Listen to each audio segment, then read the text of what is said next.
Pas Blerta Celibashit edhe Dioladosti vendosu nazën, nutricionistja e njohur i thot po partnerit 60 vjeçar.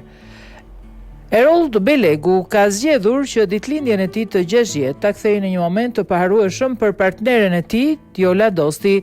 Festa nuk ishte vetëm një ditëlindje e zakontë, por një surprizë romantike që përfundoi me një propozim martese. Gjatë një atmosfere të ngrohtë dhe plot emocione, Belegu vendosi ta bëjë këtë moment edhe më të veçantë. Para të pranishmëve ai ul në gjunjë dhe i kërkoi Diolës të bëhej bashkëshortja e tij, duke kthyer festën në një skenë romantike që i emocionoi të gjithë.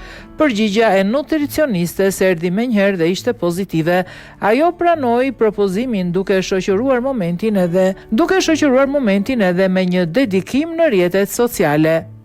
Thash po, se i dhe dritë shpirtit tim, shkroi ajo krahas postimit ku ndau momentin e veçantë. Historia e tyre dashurisë ka nisur prej disa kohësh dhe çifti ka ndarë shpesh momente nga jeta e përbashkët me ndjekësit. Ata e bën publike lidhjen në mars të vitit 2024, ndërsa tani kanë vendosur të hedhin një hap tjetër të rëndësishëm në marrëdhënien e tyre. Marrëdhënia e tyre ka qenë shpesh në qendër të vëmendjes edhe për diferencën në moshë mes tyre, pasi Belegu është rreth 21 vite më i madh se partnerja e tij.